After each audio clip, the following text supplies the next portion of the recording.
Hello, everybody, and welcome to My Print Hash for week 33 of 2026. I'm your host, Cameron Otsuka, alongside Matt Dines, as always.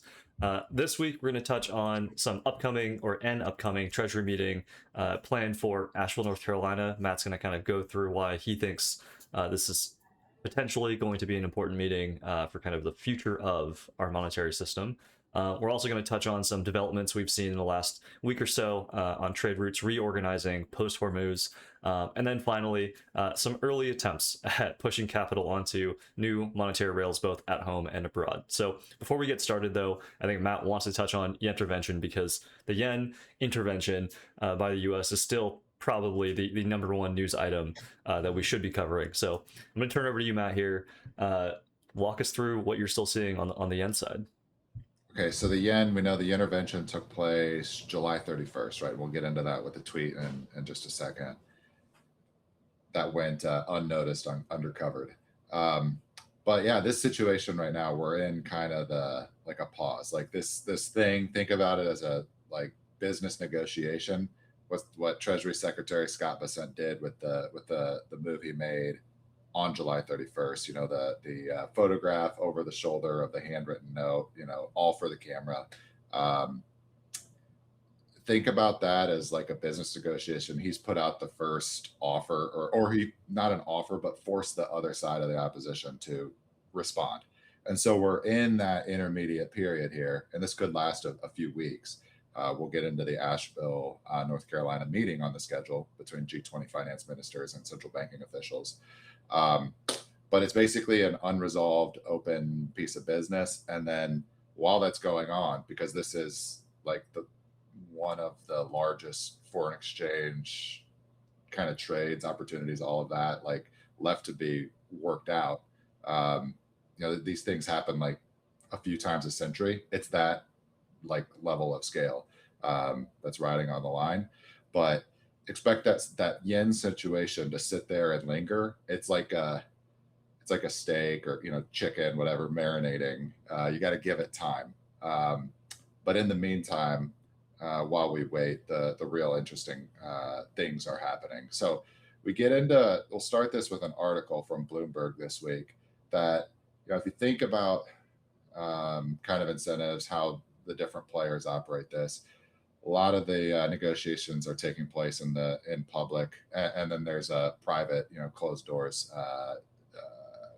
kind of scene around that process as well. But this Bloomberg article that hit, I want to say Tuesday this week, kind of like it showed to me like a divide and conquer tactic to try to put some air between Treasury Secretary Bessent and Japan's Prime Minister Takaichi. And basically the gist of this article, what they actually got across, like all good propaganda, it's rooted in a grain of truth. Think about this negotiation, like use the analogy. It's the high stakes game in the private, invite only room of the casino, the high rollers room. And Sanae Takaichi is literally the one playing the hand, or at least that's how it appears. And they're mentioning like a sense of uncertainty rooted in her mentor Shinzo Abe's experience back in 2006. We're going deep in the history now of Japanese politics. Yeah, not really though. This is all within a lifetime, so I could consider that recent. But Abe was in a similar situation on its face, but it was completely different, right? So in his first stint as PM, that was basically in and out. It was not a successful run. You think about the Liz Truss, did she outlast the head of lettuce? Shinzo Abe wasn't in and out like on that short of a time scale, but it was like a year, right? And part of this in 2006, the central bankers or the finance officials that came to Shinzo Abe and he trusted for guidance, he went along with the rate hike, and ultimately it cost him. The article mentions not just his seat as prime minister, as he lost kind of confidence of the governing coalition, but also his personal health. So if you put yourself in Sanae Takaichi's shoes, she's not coming from the world of cross-border financing capital. So everything going on here, like the key battlefront, like key arena where the action is now taking place, this isn't her expertise. So she not only has to rely on other people's judgments on what's best for Japan's political situation, financial situation, all of that. She's not an expert, so she has to like trust other people. So Right. like all good poker players, like there's some element of like there's quantitative skills involved, probabilities, understanding the math of the game. But if you actually examine like the best poker players, just to take this analogy and max it out, the best players are the ones who can read other players, right? You've seen stories. Remember when online poker was a thing, Cameron? This might be before your time, but you'd have A little bit, yeah. young hot shots who would just tape over their hole cards and show that they could win a tournament, just purely playing the other person's hand. Just making a little metaphor here. This is kind of the situation Takaichi's in. And the grain of truth here is like, yeah, she's going to be nervous. This is, everything's riding on the line. Probably the biggest, capital at risk trade, one way or the other, which way the yen goes. And ultimately, like her role as prime minister, everything's riding on this. So when you see those other headlines, I didn't paste them in here, but like polling showing her approval rating has fallen by 10 points from, I don't know, 60 to 50 or 70 to somewhere up there. Who knows if that polling's even accurate? You can manufacture that to, tell that story like what you want it to reflect. But my point here, yes, the Takaichi kind of story is real, but then if you're looking for a wedge, this is that opening. So we'll see that one, continue to play out in the weeks ahead. But like I was talking about, this is sitting on the warmer as the heat gets turned up on the yen situation. And if you go to this tweet from Scott Besson on July 31st, this is the one I was talking about that went over the head of everybody as we were overly focused on the handwritten note. Note here, the kind of foretelling of the BOJ's Governor Ueda meeting with Besson at the G20 finance ministers meeting, it's like a back-to-back event. There's the finance ministers, and then there's the central bankers coming in alongside them. And I think it goes from August 29th to September 1st. That's going to be in Asheville, North Carolina, which, as everybody should know, Besson, he's a South Carolina native, lives in Charleston. So this is like a 4-hour drive up into the the mountain resort town of Asheville. So if you're thinking about the meetings, like it's a lot of symbolism here, a lot of backdrop, but it is Besson's literal neck of the woods where everybody's coming in to take place. Now, I think everybody like on Twitter, what's going to sell or get the clip up new Bretton Woods, right? The way I would think about this, we're not even close to establish like all the players establishing and coming to the table to agree on something. Like we're still, we've still got the open questions and say Iran, the yen, all of the above. This isn't, in my mind, this isn't like June 1944, July 1944, where like everybody's coming in to agree upon and sign. We're not that far along yet. I see. Exactly. This is laying the groundwork. So if you look into that, like as World War II was progressing, these meetings were already like on the books. Everybody was coming in, gathering inputs, all that stuff. And it took a couple of years for that order to emerge. What this represents in my mind is like the early iterations of that process. So there's still a lot left open. Like we have to get through how the yen carry trade is going to resolve all of that. But what you're looking for here, just forward progress. They actually had a G20 finance ministers meeting back in April. They didn't even issue a joint statement coming out of that. Like there was so little agreed upon. Well, a lot in the world has changed, as we know, in 4 or 5 months. But just for forward progress here, you're looking for like a compact or just a jointly written communique with progress on items like programs to improve sovereign debt workouts. We've talked about the Venezuela dollar debt situation. There's other ones out there, Pakistan, Lebanon, etc. So some framework to agree upon the unpayable debts coming out of this offshore dollar system. Some efforts to preserve open payment channels. We've talked about the breakdown, the like kicking Russia off of SWIFT, all of that, as the kind of the global meshwork, mesh payment system starts to erode and break down. Expect like something to come along the lines of agreement around preservation of these payment channels. Now, what they look like is going to be totally different. We'll get into that in another section down the road. And we're just starting to see the early kind of green shoots of just organic things springing up there. On another front, you want to see things like strengthening anti-fraud cooperation. So the fraud within the financial system, just attacking, from some countries against the other, like pig butchering scandals, all of that. Seeing something on that front would be positive progress. And then, as Besant talks about the global imbalances, just something to address those. And then also just the fragmentation you're seeing as this old offshore dollar transitions into its sunset, something that gives us the ability to glue back together what we have, like before the whole thing just withers away. Right. That's what we're hoping for coming out of Asheville. If there's no progress, then that's not a good thing for obvious reasons. But that if you're looking for the next stage in the intervention, I would expect some development. Doesn't have to be big, but something that provides some resolution coming out of that meeting.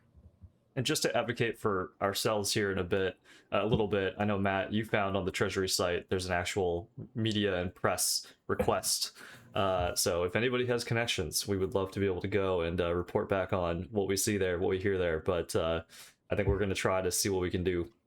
Doubtful, but we're a small subscriber base, but would be very interesting to be there, especially given Matt's framework that we've laid out here. So we'll treat this administration better than Reuters. I'm sure of that. All right, cool. So let's move on to the trade routes, Cameron. Yeah, let's do that. All right. So just to set this up a little bit, we've been talking about kind of the realignment of trade routes going more north-south rather than east-west for a bit now, and we're starting to see some actual movements in headlines, I think, that are actually pointing to exactly what we've been discussing. So I'm gonna flip us to the next slide here, Matt, and I'll let you talk first about what you're seeing here in this Anaz Al-Haji tweet.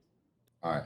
So I think while everybody's overly focused on is Hormuz open, is it not open, how's the war in Iran going, as I process this, and you also listen to just one more piece of color on that framework. Like, this administration has no clue what they're doing.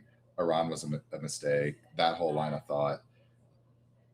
Number one, assume that these people are competent, right? You can make bad decisions, but there was probably some intent behind what happened, like opening up Epic Fury.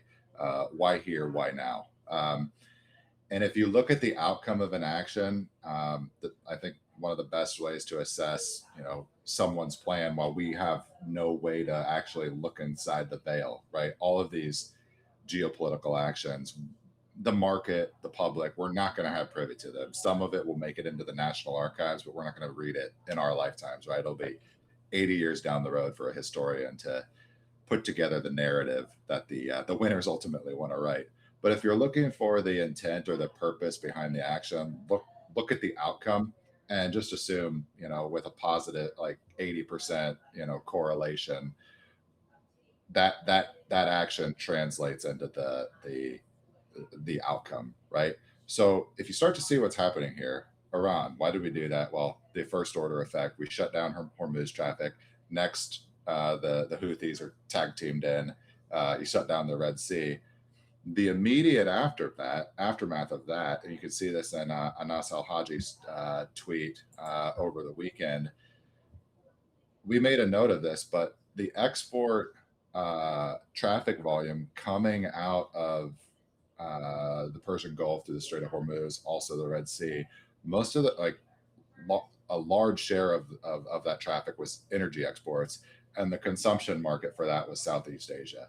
So now that we're starting to see the Q2 oil demand data come in, you're seeing, this is obvious, right? The ships aren't making it out. That oil's not getting there. Oil demand has to fall, right? So you're looking at Southeast Asia, the Q2 year-over-year numbers. You're seeing Japan down 6.2% in oil consumption, South Korea down 5.8. You go down the list. I'll skip to China, down 12%, and then you're seeing countries like Bangladesh and Pakistan down 14.5, down 18.2%. I note those last two because they do have a dollar problem, right? Pakistan is out of reserves. They're sitting on either the second or third largest pile of defaulted debt, dollar debt, in the offshore dollar system, right behind Venezuela. So you see Bangladesh, Pakistan, those with the least amount of the reserves, the least ability to pay to get the limited amount of oil on water or energy commodities on water from the open markets. They're hit hardest. But the point here, this is Captain Obvious, right? Like, what was the intent of this action? It's starting to, the dots are starting to connect like a holistic story, like a Department of War plus Department of the Treasury. There's probably the technology and oil majors involved in this plan. But opening up this conflict, the result was the shipping traffic connecting energy supply from the Middle East to the Southeast Asian markets has been shut off. Now those oil barrels being consumed that are no longer there to be consumed, that is pretty much one-to-one correlated with economic growth, right? Energy is the base layer collateral or commodity resource in your economy's value chain. So the oil that's not being consumed in Asia or Southeast Asia, it's going to show up in the GDP growth numbers as well, which then translates into your financial system. And that's where you start to see this effort. Now that this sequence of events has shifted over into the intervention to strengthen the yen, you're starting to see what from the inside was probably a very logically laid out broader operation between all of those parties involved I just mentioned. But from the outside perspective, I think it's starting to connect the dots. The next battlefront in this engagement is it's moving into capital markets. So we're seeing like this connects back to that first story we talked about with the intervention. All right, so that's the Middle East. Cameron, then you spotted this story, the North Arctic. So China's Sea Legend private shipping company this week launched a full service route. It's basically like going to go for 7 or 8 weeks in this particular season before winter closes off this route. But the North Arctic route that we've heard talked about for a couple decades now, that this was the future. You're seeing regular traffic from Ningbo to Felixstowe, the largest port in the UK. So weekly routes. And what this is doing is like, you see on this map the old route from coastal China, exports being carried into the European markets, typically went up, across the Indian Ocean, up through the Red Sea, through the Suez Canal to the Mediterranean, etc. Now we're going the other direction, right? So this is really opening up that new era we've been talking about like the total rewiring of trade routes kind of in real time. So you're seeing this early indication that that's happening. What's going to go on the shipping route, right? It's mainly the Chinese exports into the UK and making their way into Europe on further stops. It's not really concerned what's going to go into China. It's a question for a latter date. It's probably gold. I What was actually think UK had one of their largest. Actually, I'm not gonna say because I don't have the exact stats here, but I'm pretty sure gold was one of the big exports yeah, recently. that makes sense. But yeah, the expectation here, what are we going to load up with? It's going to be time sensitive, high value manufactured goods. So what I'm saying, and there's just kind of a laundry list here, but lithium ion batteries and other energy storage equipment, photovoltaic solar panels, new like energy EVs and components, electric vehicles, precision electromechanical and electronics products, and then other, it says e-commerce goods, electronics, and apparel, right? So higher margin stuff. um, but that's kind of a tell on what the new trade routes that are kind of forming up, taking place, and then also what the goods that are being shipped on those from east to west are expected to be for growth markets, or growth Yeah. products. All And it right. ties And directly back into kind of our comments on Greenland and all of that as well in the past. So, yeah, Cameron, yep. if you want to get the laser pointer out, just looking at Let me this actually. map, this illustrates why Greenland is so important. If you remember, back in January, the U.S. has to have Greenland in its economic sphere. Um, Greenland's right there attached to that ice mass, and it kind of is the other endpoint to tie off with Alaska. Um, so yeah, I mean, we'll see how this develops, but obviously it's a priority for this administration. They've been stating it for a decade now. So clearly, we're not going to let go of the ball there. All right, and then last story on the shipping routes build out. This was an interesting story about a ship. It's the C-SPAN benefactor, but we're not shipping experts, so don't know anything very deeply about the vessel. But the point that I found interesting here um, was that it paid what I believe is the largest auction fee to jump to the front of the line and make it through the Panama Canal. So just seeing that headline, I wanted to dive into the details. Where was this ship coming from? What is it carrying? And then from there, try to glean what we can about what's going on and what that can tell us about where the bottlenecks may be in global supply chains. But the ship was likely carrying regular Asia to the U.S. East Coast containerized imports. So from essentially Southeast Asia into the Gulf of America. Endpoint would have been Houston and Mobile, Alabama. So the urgency to jump the line and pay $4 million might not have been like, if you were thinking about, is this critical supplies or some inputs to, I don't know, Patriot missiles or something critical. I don't know, China or someone like that could have put the constraints on that in the first place. So probably not like reflecting some sort of urgency, or that whole story you see popping up about the U.S. is potentially running out of munitions, all that stuff. I wouldn't, just because of the nature of this vessel. From what I understand, it's just regular container traffic.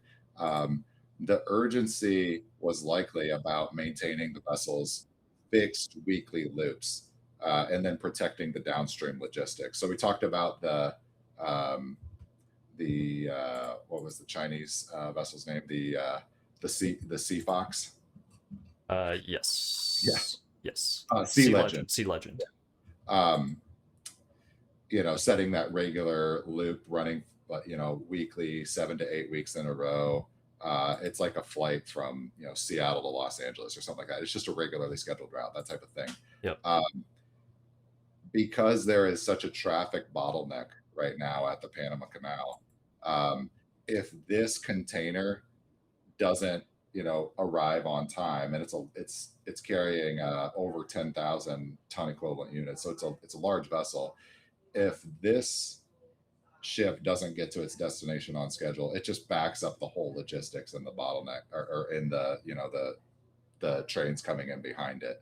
So you're thinking about the port windows, equipment availability, late summer retail supply chains, getting ready for the holiday season, all of that. Yeah. I think this is reflecting a logistics bottleneck. If you think about, all right, that a major trade route from the Middle East to Southeast Asia is essentially zeroed out.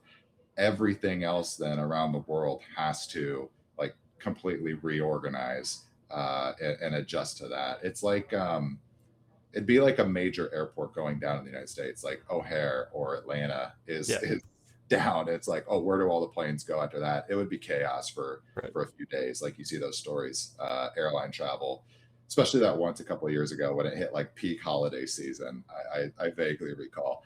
I think like what we're seeing here, it's the Hormuz has been knocked out, obviously.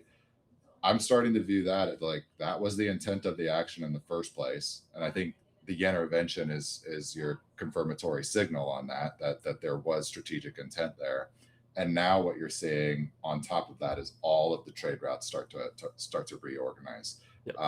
So it tells you where the different capital factions, how they're aligning, and then which regional economic spheres are aligning with each other. Obviously, we're seeing the Panama Canal retain its importance. Caribbean, Gulf of America is a growth market. And then the next growth market is China seeks to maintain integrations with Europe and the UK. And those latter two being codependent, there's no other option for them, I think, is kind of the writing on the wall. You're seeing everybody scramble in real time and reacting to the 47th administration and the Department of War push the envelope on that front. So now when we go back a year ago almost, when we were talking about in September, October, all of the military top brass convening, was it in Quantico, Cameron? I believe it was Quantico, yeah. All the generals, 1 star above or whatever it was, they summoned all the top brass for one of the few times in the nation's history. Starting to make sense, I hope. After the fact, we're seeing the plan starting to work itself out.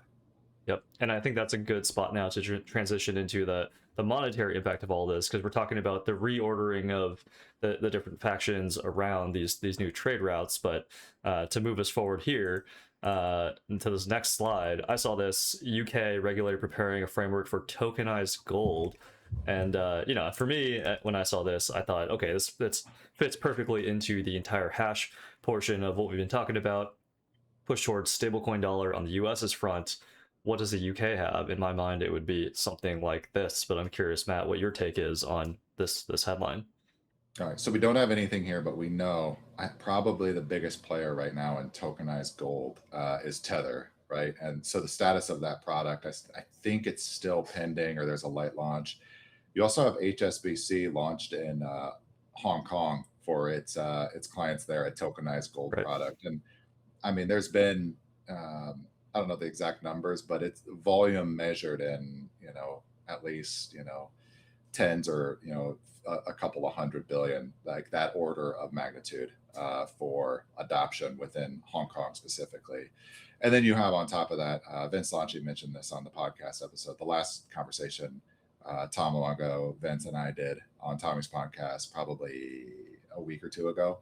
Hong Kong moving, vault gold or moving to vault gold for settlement, trading, all of that. So to get more hubs for that across that region, yeah. For international trade, right, and cross-border settlement. And so what you're seeing here is the UK's effort to do that. And now this is all rumor, but their FCA, their Financial Conduct Authority, their regulator, similar to the SEC in the United States. Basically, this Financial Times article was saying, well, there's probably some sort of regulatory rules coming in the next few months. That's in the bottom highlighted quote there. And so what this is you have vault gold. So think about gold bars held at the LBMA. Obviously, there's developments there, but this would be kind of think about the entire cross-border settlement of capital is changing, right? and custody and vaulting of gold is changing. What I view this story as is the UK, who has traditionally owned this market under the, you know, 400 years roughly of the, you know, the British Empire, Yeah. has owned that monopoly on the marginal pricing of gold. This reflects an effort to, like, essentially they're forced to pull their way or come along into this new world. And yeah, as we talk about, Cameron, you mentioned the hash part of Mindprint Hash. This tokenization is basically plugging in the kind of the hashing security of a monetary network that Bitcoin showed the way for, and trying to port that onto gold. And if you think about, Yeah. you know, gold itself used to be redeemable into a fixed number of units. Like our FX currencies were hard pegged, if you will. They had a nominal redeemable value in gold for cross border transactions. If you think about it, what this step represents, everybody kind of following where the puck is going towards tokenizing gold. If it, I mean, is it going to actually work? That's a TBD, because you Right. ultimately still have to trust your custodian, which, if you think Moots about the it, point of it. that's kind of how we got into this problem in the first place. So if you're only relying on that, we're going to be back into a similar situation. You know, give it another 100 years or so, we'll all be gone, but our grandchildren and great grandchildren will be just dealing with the problem later. But the point here is, you can see this. We talked about Asheville, the gathering. There's clearly, we're working towards locking in some new rules for the coming monetary order. It's too valuable to trade with each other not to, in my opinion. So there will be something that ultimately emerges. But this story is kind of your tell that UK is now going to come along and try to see if we can pull off tokenizing gold, if that's going to work. Yeah. So interesting story there. We'll keep watching, but don't be surprised if, you know, 2 to 3 months down the road, you're going to see an official you know, regulatory ruling, something like that, coming from the FCA. All right. The next story on this front was from Russia. So if you remember, part of the aftermath in 2022, when Russia incurred into Ukraine, and this what do you call it? This situation went kinetic. You know, you saw the freeze out of Russia's reserves, primarily held in Euroclear, which you talked about before. And basically their sanctions applied on, you know, Russian companies, the sovereign government, all the above, basically blacklisting them from the Allied powers, you know, post World War II financial system. Well, you're starting to see, you know, it's kind of like the quote from Jurassic Park, right? Nature finds a way. Yep.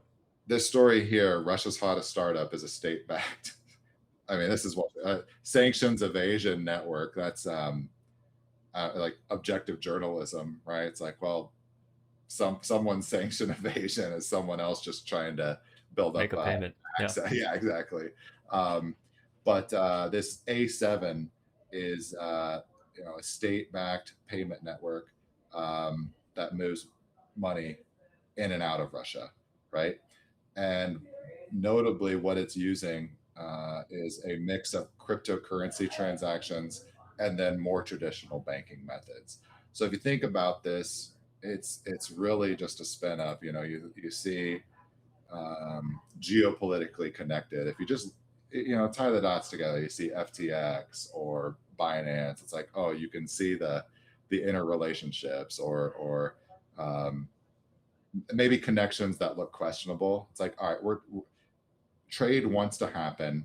Economies need to procure the resources they need from the rest of the world, and then they'll export those out and hopefully, you know, generate profits, and everybody, you know, raises their standard of living with a tide that lifts all boats. I think about like what's happening with the offshore dollar collapse, right? We're both moving backwards, and then these stories here about tokenized gold or A7 payment network. Even if, yes, it is sanctions evading, but what else do you expect them to do? These reflect efforts for like the grassroots for order to emerge out of chaos. So it's kind of clear. And then if you look at the next story, we'll shift focus to the U.S. Everybody's trying to find this like an agreement or new rules that we can cooperate under, and it's just not here yet. There's still a lot more to be resolved, and that's what I talked about at the beginning. Asheville representing hopefully the first of several meetings, and this could take a few years, could take several years to get to that endpoint where everybody's finally able to cooperate and agree. But for right now, everybody's just trying to save themselves. Is kind of how I view it. All right, so you get to the U.S. This was last Friday after we recorded. John Thune announced that the Clarity Act vote would be delayed until at least mid-September. All right, so think about it. We've got a lot to resolve between now and then, mainly some development in the yen. We've got to get through Asheville. So if you're looking at this Clarity Act vote to literally provide regulatory clarity or guidance to allow these businesses, we'll talk about one in a second, to operate inside of the United States. Those rules are still written in pencil. It's basically we're going to govern by executive order or whoever's the head of an individual regulatory agency like the SEC or CFTC, et cetera. So it's basically any election for this growth industry as everybody in the United States is trying to figure out what policy looks like, who is going to own these valuable new and emergent rails. I think what this John Thune story says is that back alley knife fight between like capital and power factions, it's still taking place. And that's where you go to the next story, this development this week. I think, this was actually July 31. We did not cover it beforehand, but New York Governor Kathy Hochul and Attorney General Letitia James opened a lawsuit against Kalshi, the prediction markets operator, for violating New York gambling laws. If this lawsuit is successful, like what they've asked for here is essentially like it'll Just zero it. Yeah. all of their profits, everything they've built up, the equity holders, it will be a full loss. Now, I think what Kalshi, Polymarket, we talked about them, like Polymarket especially, it's operating on stablecoin rails. What it's really moving towards is this pull of capital markets towards these new rails, right, which are 24/7 blockchain settled, ultimately Bitcoin being the core part of that, in my opinion. I know that's opinion, and everything going on in Bitcoin the last week or two is creating a lot of uncertainty around it. But right now, still in general belief that those issues, developments will work themselves out. But anyway, don't want to go too deeply into Bitcoin here and get sidetracked. Regardless, we have talked before about how the DTC, SEC, everybody is getting ready in the United States to shift towards like T+0 settlement. Right. 24/7 trading is eventually where this is headed, and it has to go that way because that's just the way the market, that the technology, the innovation is going to pull the value. So winning that, like think about that as a sovereign operator, winning that sphere or owning the franchise on that new technology base is mission critical. It's winner take all.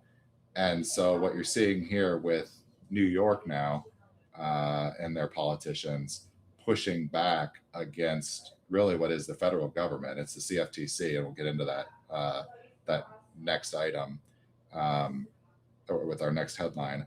But now this is turned into, and in my reading of the situation here, my high level perspective, it's turned into a state versus federal kind of domain question.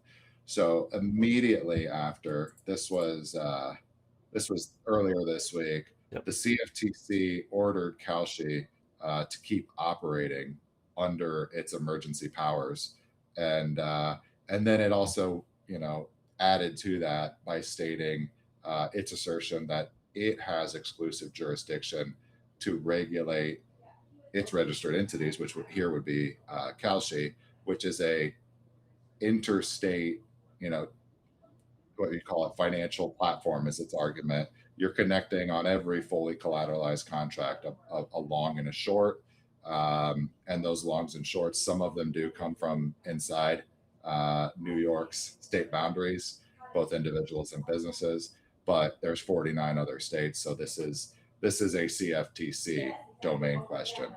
So we're at the point now where we're not just arguing between these different regional spheres, US, China, Europe, Russia. There's also very clearly like a power struggle, and like who's going to own what share of a very valuable pie over the coming decades. So yeah, we've talked a lot on prior episodes about that digitization process of financial assets and capital markets. That's a one-way inevitable trend, and kind of our opinion, our mind print hash framework. And this clarity hang up, like to leave it pending for another month and just leave it as an open item, that's not a steady state. Like it can't live there. There has to be some sort, like literally there has to be some sort of clarity. And there's going to be someone who has to budge here, and an agreement's going to get made, just because there's way too much capital at stake and up for grabs. So similar to the yen situation, there's a whole lot riding on which way that chart breaks.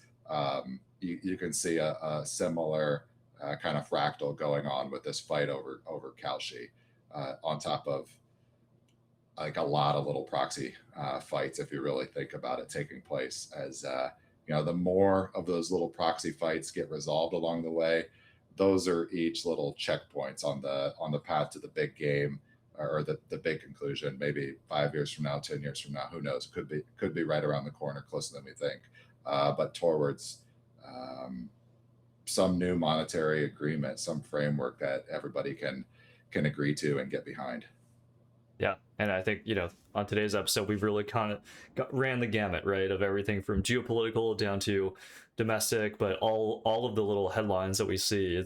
There's some weeks where Matt and I will talk pre-episode, getting ready for what we're going to talk about. We're kind of saying, there's not that much going on right now, but I feel like this week specifically there's a lot, but they weren't necessarily on their own massive headlines. But it's kind of why this week's episode there's a lot of headlines, but they're kind of grouped together. We're seeing some of these trends kind of come in waves, and we're hopefully putting all those dots together for you. So as always, Matt, thank you. That was helpful for me, hopefully helpful for our audience.